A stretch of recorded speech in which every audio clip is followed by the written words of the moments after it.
السلام عليكم ورحمة الله وبركاته أصحابتا كحرا بيجكان بلدون سيتي مركلا أيان لنا سو دوادا sharaf bay inoo tahay runtii in aad nagu xirnaataan anagana aan idiin soo gudbino wixii markaasi aan u aragno inay waxgal noo yihiin dhammaanteenba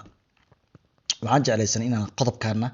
aan diiradda ku saarno qormo uu qoray mid ka mid ah dadka dunida ugu hodansan oo runtii marka qaab loo fikirana wax sax noqon kara marka si kale loo fiiriyo dadkuna way kala afkaar iyo xigmad badan yihiin laakiin marka caqliga saliimka loo fikiro waa wax macquul ah qormo uu qoray nin ka mid ah dadka dunida ugu hodansan oo billions lacagtiisa ay kor u dhaafayaan horta ma ogtahay dhageyste mushaarka billahi ahi wuxuu kaa hor istaagayaa inaad faqiir iyo taajir midkood noqoto micnaha qofka in uu asaga mushaar keliya ku tashado ku xisaabtamo in ay runtii ka hor istaagayso wax badan oo ku dhiiran kara inuu qabto tusaale ninka ugu taajirsan dalka China oo lagu magacaabo Jack Ma oo hantidiisa lagu qiyaasay 63.4 bilyan oo dollar ayaa wuxuu yiri haddaan lacag iyo moos ama muus hor dhigo daanyaro waxay daanyaradu dooranayaan mooska lacagta iyo mooska haddaan isgarab dhigo daanyar hor dhigo dabcan daanyarku wuxuu dooranaya cid walba way ogtahay waxay dooranayaan muuskii maxaa yeelay ma garanayaan in lacagta ay ku iibsan karaan moos ka badan inta la hordhigay in ka badan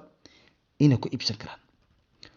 micnaha mushaarka qofka inuu qaato uu noloshiisa dhanba uu mushaarkaasi uu ku ekeeyo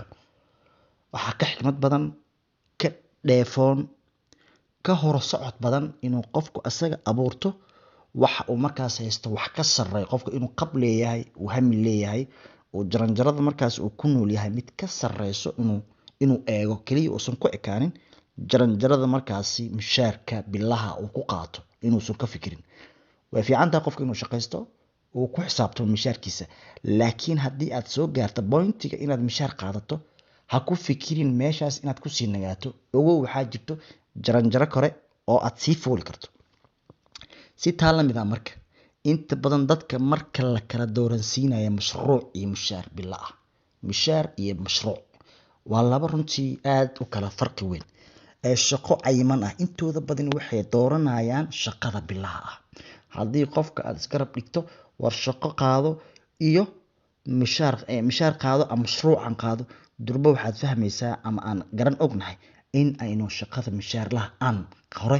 ugu degdegno qaadano maxaa yeelay ma garanayno annaga in mashaariicda laga helo wax ka badan mushaarka taas waxaa la isku raacsan yahay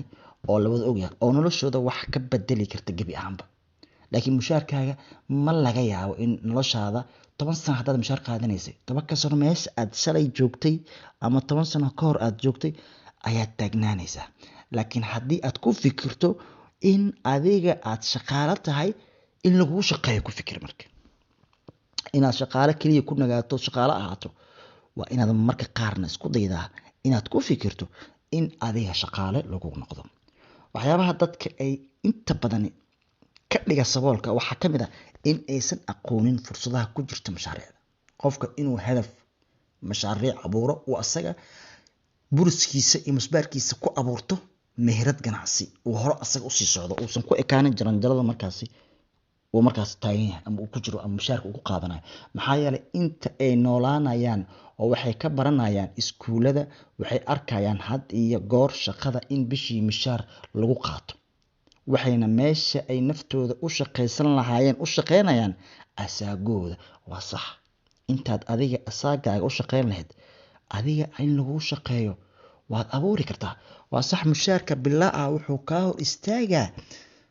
saboolnimada laakiin ku darso wuxuu kaloo kaa hor istaagaa inaad taajir noqoto inaad sabool noqoto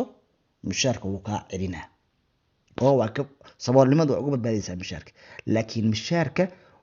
kuma dhaafinayo meeshaasi oo taajir ma noqon kartid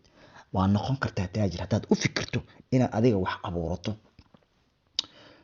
nolosheeda ma arkin qof shaqeeya 8 subaxnimo u dhahay ninka maqaalkiisa wuxuu ku soo koobay nolosheeda ma arkin qof shaqeeya 8 subaxnimo ilaa iyo 3 galabnimo oo taajir noqday waa dhab qof 8 subaxnimo shaqo galay oo 3 galabnimo ka soo baxay oo taajir ah ma arkin buu yiri ninkan marka laakiin logic maskaxdeena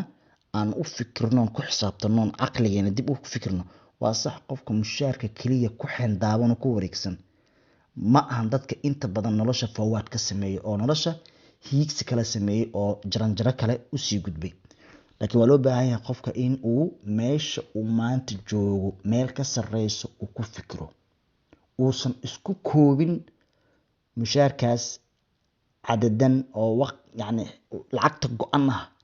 inuu 10 sano qaato waxa kaga muhiimsan inuu hal sano ku fikiro in meeshaas uu joogo uu ka gudbo mushaarkaaga saboolnimada ayay ka reebtaa laakiin taajir ama hodan kaama dhigto qofkuna jaranjarada uu markaasi joogo hadduu ku fikiro mid ka sarreyso inuu gaaro waa uu gaari karaa intaas ayaan kusoo qaadanaynaa barnaamijkeena galabta ama maanta qormada ninkaasi China u dhashay ee lagu magacaabo Jack Ma oo kamid ah dadka dunida ugu hantida badan gaar ahaan China waa ninka koowaad hadduusan ninka labaad ahayn intaas ayaan kusoo koobnaa barnaamijkeena waana ku mahadsantihiin dhageysigiina asalaamu calaykum waraxmatullaahi